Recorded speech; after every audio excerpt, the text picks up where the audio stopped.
এবার ইসরায়েলের সামরিক ব্যারাকে ভয়াবহ রকেট হামলা চালিয়েছে হিজবুল্লাহ। আরো বিস্তারিত জানিয়ে দিব। এদিকে ইসরায়েলকে দাঁত ভাঙা জবাব দেবে ইরান, হুঁশিয়ারি ইরাকি যোদ্ধাদের। এবার গণহত্যাকারী বলে ইসরায়েলকে যে কঠোর হুঁশিয়ারি দিলেন এরদোগান। এদিকে ইউক্রেনকে উপযুক্ত জবাব দেওয়া হবে, হুঁশিয়ারি পুতিনের।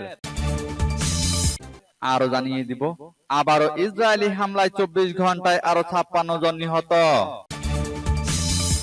এদিকে সীমান্ত নীতি নিয়ে কমলা হ্যারিসের সমালোচনা ডোনাল্ড ট্রাম্প।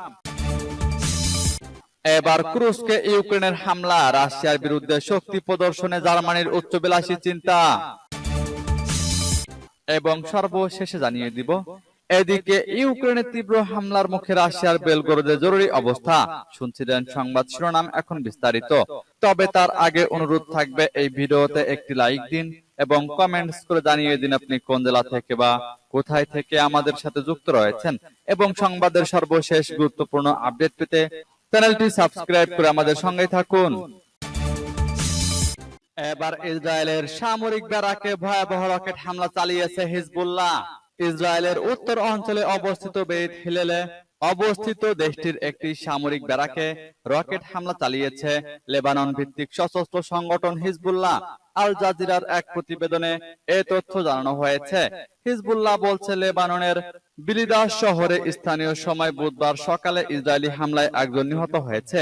ওই হামলার প্রতিশোধ হিসেবে ইসরায়েলের সামরিক ব্যারাকে রকেট হামলা চালানো হয়েছে।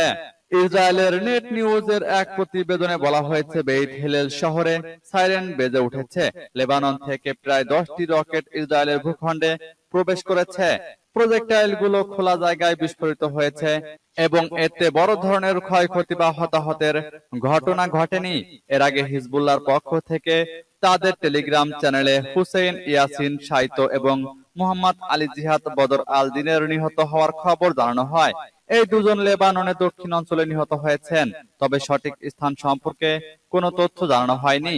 মাত্র কয়েকদিন আগেই গ্যালিলি এলাকার গ্যাটনে অবস্থিত ইসরায়েলি সামরিক বাহিনীর 146তম ডিভিশনের নতুন সদর দপ্তরে একাধিক কাতিউসা রকেট দিয়ে ওই হামলা চালায় হিজবুল্লাহ। সে সময় ইসরায়েলি সামরিক বাহিনী জানায়, লেবানন থেকে 30টি প্রজেক্টাইল ছুড়ে মারা হয়েছে বলে তারা শনাক্ত করতে পেরেছে। তারা এসব প্রজেক্টাইল লক্ষ্য করে গুলি চালিয়েছে। এদিকে ইসরায়েলকে দাঁত ভাঙা জবাব দেবে ইরান, হুঁশিয়ারি ইরাকি যোদ্ধাদের। ইরানের রাজধানী তেহরানে ফিলিস্তিনি প্রতিরোধ আন্দোলন হামাসের রাজনৈতিক ব্যুরোর প্রধান ইসমাইল হানিয়াকে গত মাসে হত্যা করা হয়। এই হামলার জন্য ইসরায়েলকে দায়ী করেছে ইরান। এবার ইরাকের প্রতিরোধ যোদ্ধারা জানিয়েছে, হানিয়া হত্যার প্রতিশোধ ইরান হিসেব নিকেশ করে জোরালোভাবেই নেবে। তাদেরকে তাদের পাওনা কড়াই গন্ডায় বুঝিয়ে দেওয়া হবে। ইরাকের আল নুজাবা আন্দোলনের রাজনৈতিক কাউন্সিলের প্রধান শেখ আলী আল আসাদ একটি সাক্ষাৎকারে এই বিবৃতি দিয়েছেন। আসাদি বলেছেন, ইরান এমন এক দেশ যারা সুদে আসলে শক্তিমত্তার সাথে প্রতিক্রিয়া জানানোর নীতিতে অটল। আসাদি বলেন, ইরানের প্রতিক্রিয়া তার ভূখণ্ডে যেমন আগ্রাসন ঘটেছে তার সমানুপাতিক হবে এবং তাই এটি এককভাবে প্রতিক্রিয়া জানাবে এবং একই জায়গায়। এই ইরাকি প্রতিরোধ নেতা আরো বলেছেন, ইরাক যুদ্ধক্ষেত্র হতে চায় না, কিন্তু শত্রুরা সেদিকেই ইরাককে ধাবিত করছে। তিনি সাফ জানিয়েছেন, ইসমাইল হানিয়া এবং ফুয়াদ শুকুরের হত্যার প্রতিশোধে ইরাকি প্রতিরোধ যোদ্ধারা অংশ নেবে। ইরাক থেকে মার্কিন সেনাদের বিতাড়িত করার ঘোষণাও দিয়েছেন আসাদি। এবার গণহত্যাকারী বলে ইসরায়েলকে যে কঠোর হুঁশিয়ারি দিলেন এরদোগান। ইসরায়েল যেসব অঞ্চলে আগুন লাগানোর যে চেষ্টা করছে তার রুখে দিতে প্রয়োজনে তাদের মুখোমুখি হবে তুরস্ক বলে হুঁশিয়ারি দিয়েছেন প্রেসিডেন্ট রিসেপ তাইপ এরদোগান। বুধবার রাজধানী আঙ্কারায় তার জাস্টিস অ্যান্ড ডেভেলপমেন্ট পার্টির এক অনুষ্ঠানে দেওয়া বক্তৃতায় তিনি এসব কথা বলেন। এরদোগান বলেন, গাজায় 40,000 নিরপরাধ মানুষের রক্ত ঝরানো গণহত্যাকারীদের আইনের আওতায় না আনা পর্যন্ত আমরা লড়াই করব। লেবাননের প্রতিরোধ আন্দোলন হিজবুল্লাহর সিনিয়র কমান্ডার ফুয়াদ শুকুর এবং ফিলিস্তিনি প্রতিরোধ আন্দোলন হামাসের রাজনৈতিক ব্যুরোর প্রধান ইসমাইল হানিয়াকে হত্যা করে ইসরায়েল আঞ্চলিক সংঘাতের সংখ্যাকে আরো বাড়িয়ে দিয়েছে। লেবাননের রাজধানী বৈরুত এবং ইরানের রাজধানী তেহরানের বিরুদ্ধে পরিচালিত পৃথক টার্গেট কিলিং অপারেশনে প্রতিরোধ অক্ষের এই শীর্ষ নেতা শহীদ হয়েছেন। গত সপ্তাহে আঙ্কারায় কাতারের আমির তামিম বিন হামাদ আল থানির সঙ্গে সাক্ষাৎ করে এরদোগান বলেন, হামাসের নেতাকে হত্যা করে ইসরায়েল প্রমাণ করেছে তাদের যুদ্ধবিরতিতে যাওয়ার কোনো অভ্যাস নেই। গত বুধবার তুরস্ক একটি গণহত্যা মামলায় যোগদানের জন্য একটি আনুষ্ঠানিক আবেদন করেছে, যা দক্ষিণ আফ্রিকা গত বছর আন্তর্জাতিক বিচার আদালতে তেল আবিবের বিরুদ্ধে শুরু করেছিল। এদিকে ইউক্রেনকে উপযুক্ত জবাব দেওয়া হবে, হুঁশিয়ারি পুতিনের। রাশিয়াকে অবাক করে ইউক্রেনের সেনাবাহিনী কুরস্ক অঞ্চলে ঢুকে পড়ে। এই মুহূর্তে রাশিয়ার 28টি শহর ও গ্রাম তাদের দখলে আছে বলে জানা গেছে। হামলার পর রাশিয়া 1,20,000 মানুষকে নিরাপদ জায়গায় সরিয়ে নিয়ে গেছে। ইউক্রেনের প্রেসিডেন্ট জেলেনস্কি বলেছেন, যুদ্ধ এখন রাশিয়ার ঘরে ঢুকে পড়েছে। রাশিয়ার প্রেসিডেন্ট পুতিন প্রতিরক্ষা ও নিরাপত্তা কর্মকর্তাদের বৈঠকে বলেছেন, সীমান্তের গোলযোগ সৃষ্টির জন্য ইউক্রেন এ কাজ করেছে। পুতিনের এই ভাষণ সরকারি টিভিতে প্রচার করা হয়। তিনি বলেন, ইউক্রেনকে উপযুক্ত জবাব দেওয়া হবে, তাদের রাশিয়ার ভূখণ্ড থেকে সরিয়ে নেওয়া হবে। রাশিয়ার বাহিনী সাফল্য পাবেই। কুরস্কে 1 সপ্তাহ ধরে লড়াই চলছে। রুশ বাহিনী এখনো পাল্টা হামলার চেষ্টা চালিয়ে যাচ্ছে। পুতিনের দাবি, কিয়েভ সামরিক শক্তিমত্তা দেখিয়ে রাশিয়াকে হারাতে চাইছে, কিন্তু তার ফল উল্টো হবে। দনেৎস্কে রুশ অভিযান চলতে থাকবে। ইউক্রেন ভেবেছে এসব পদক্ষেপে তারা শান্তি আলোচনায় সুবিধা পাবে, কিন্তু সেটা হবে না। ইউক্রেনের সেনাপ্রধান বলেছেন, আমরা কুরস্কে অভিযান চালু রাখবো। এখন পর্যন্ত 1000 বর্গ কিলোমিটার এলাকা আমাদের দখলে আছে। সেনা প্রধানের ভিডিও প্রেসিডেন্ট জেলেনস্কির সামাজিক মাধ্যমের অ্যাকাউন্টে আপলোড করা হয়েছে। জেলেনস্কিও জানিয়েছেন, এই প্রথমবার ইউক্রেনের সেনা রাশিয়ার কুরস্কের ভেতরে ঢুকে পড়েছে। আবারও ইসরায়েলি হামলায় 24 ঘন্টায় আরো 56 জন নিহত। অবরুদ্ধ গাজা উপত্যকার মধ্য অঞ্চলের একটি শরণার্থী শিবিরে ইসরায়েলের বিমান হামলায় একটি পরিবারের সব সদস্য প্রাণ হারিয়েছেন। উপত্যকা জুড়ে গত 10 মাসেরও বেশি সময় ধরে দখলদার সেনারা যে বর্বরতা চালাচ্ছে, এটি তার সর্বশেষ নজির।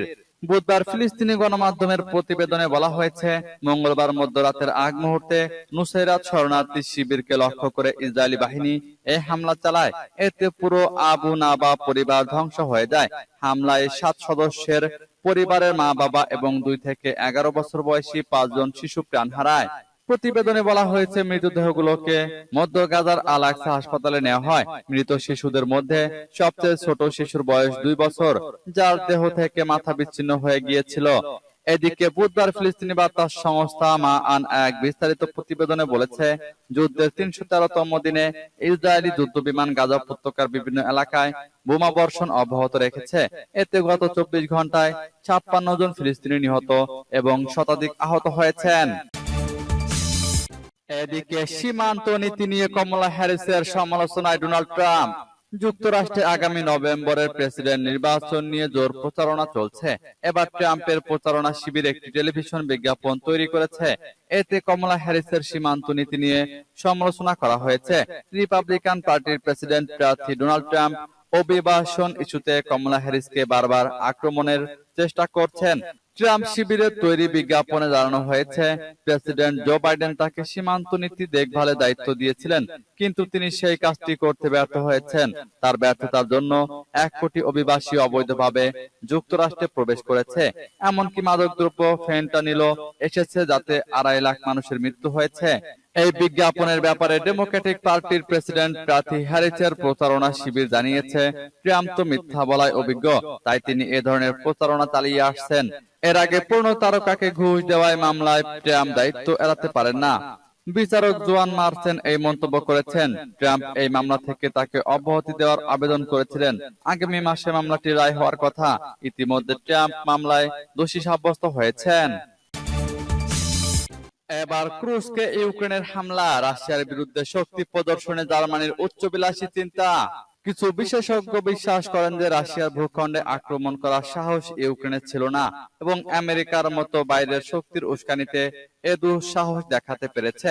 গত কয়েকদিনে যে ঘটনাটি সবার দৃষ্টি আকর্ষণ করেছে তা হচ্ছে আমেরিকা ও জার্মানির সহযোগিতায় রাশিয়ার ভূখণ্ডের একটি অংশে ইউক্রেনীয় বাহিনীর হামলা। পার্স টুডের প্রতিবেদন অনুসারে ইরানি সংবাদপত্র খোরাসান লিখেছে, ইউক্রেনের প্রেসিডেন্ট ভলোদিমির জেলেনস্কি সোমবার রাশিয়ার কুরস্ক অঞ্চলে সাম্প্রতিক অভিযানের কথা উল্লেখ করে বলেছেন, রাশিয়া অন্যদের উপর যুদ্ধ চাপিয়ে দিয়েছে, এখন যুদ্ধ তার নিজ ঘরে ফিরে এসেছে। জেলেনস্কি আরো বলেছেন, রাশিয়ার প্রেসিডেন্ট ভ্লাদিমির পুতিন দৃঢ়ভাবে যুদ্ধ চান এবং মস্কোকে শুধুমাত্র শক্তি প্রয়োগের মাধ্যমে শান্তি মেনে নিতে বাধ্য করা যেতে পারে। অন্যদিকে পুতিন রাশিয়ার ঊর্ধ্বতন প্রতিরক্ষা ও নিরাপত্তা কর্মকর্তাদের সঙ্গে এক বৈঠকে যুদ্ধক্ষেত্রের সর্বশেষ পরিস্থিতি নিয়ে পর্যালোচনা করেছেন। এই বৈঠকে তিনি বলেছেন যে রাশিয়ার মাটিতে অভিযান চালানোর পেছনে ইউক্রেনের উদ্দেশ্য হচ্ছে ভবিষ্যৎ শান্তি আলোচনায় নিজের শক্তিশালী অবস্থান গড়ে তোলা। পুতিন আরো বলেছেন, কিয়েভ ভেবেছিল যে এই অভিযান রাশিয়াকে বিশৃঙ্খলা ও অস্থিরতার দিকে নিয়ে যাবে, কিন্তু তা ঘটেনি। এদিকে ইউক্রেনের তীব্র হামলার মুখে রাশিয়ার বেলগরোদে জরুরি অবস্থা। কয়েকদিন ধরে রাশিয়া সীমান্তের বিভিন্ন পয়েন্টে ঢুকে ব্যাপক হামলা চালাচ্ছে ইউক্রেন। এবার ইউক্রেনের তীব্র হামলার জেরে জরুরি অবস্থা জারি করতে বাধ্য হয়েছে দেশটির বেলগরোদ প্রদেশ কর্তৃপক্ষ। বেলগরোদের ভিয়াচেস্লাভ গ্লাদকভ গভর্নর জানিয়েছেন, চলমান হামলার জেরে এই প্রদেশের পরিস্থিতি এখন অত্যন্ত জটিল। বুধবার এক প্রতিবেদনে এই তথ্য জানিয়েছে বার্তা সংস্থা এএফপি। গভর্নর ভিয়াচেস্লাভ গ্লাদকভ সামাজিক যোগাযোগ মাধ্যম টেলিগ্রামে বলেন, ইউক্রেনের সেনাবাহিনী কামান হামলা চালিয়ে বেলগরোদ প্রদেশের পরিস্থিতিকে অত্যন্ত জটিল করে তুলেছে। বাড়িঘর ধ্বংস হয়েছে, সামরিক মানুষ হতাহত হচ্ছেন। তিনি জানান, বুধবার থেকে প্রাদেশিক পর্যায়ে জরুরি অবস্থা চালু থাকবে। আমরা সরকারি কমিশনকে কেন্দ্রীয় সরকারের মাধ্যমেও এই অঞ্চলে জরুরি অবস্থা জারির অনুরোধ জানিয়েছি। শুধু বেলগরোদ প্রদেশ নয়, ইউক্রেনে হামলার ভয়াবহ ঝুঁকিতে রয়েছে সীমান্তবর্তী অঞ্চল কুরস্ক। কয়েকদিন আগে জানা গিয়েছিল ইউক্রেনের সেনারা কুরস্কের 30 কিলোমিটার ভেতরে ঢুকে বেশ কয়েকটি শহর এবং গ্রাম দখল করেছে। এমন পরিস্থিতিতে অঞ্চলটির গভর্নর অ্যালেক্সি স্মিরনভ বলেছেন, যেসব জায়গা সাধারণ মানুষের পক্ষে নিরাপদ নয় সেখান থেকে তাদের সরিয়ে নেওয়া হচ্ছে। সব মিলিয়ে ইউক্রেনের প্রতিরোধে চলমান যুদ্ধের ব্যাপ্তি আরো বাড়তে পারে। প্রেসিডেন্ট ভ্লাদিমির পুতিন সোমবার রুশ বাহিনীকে ইউক্রেনীয় সেনাবাহিনীদের লাথি দিয়ে বের করে দেওয়ার নির্দেশ দেন এবং জানান, ইউক্রেনকে উপযুক্ত জবাব দেওয়া হবে।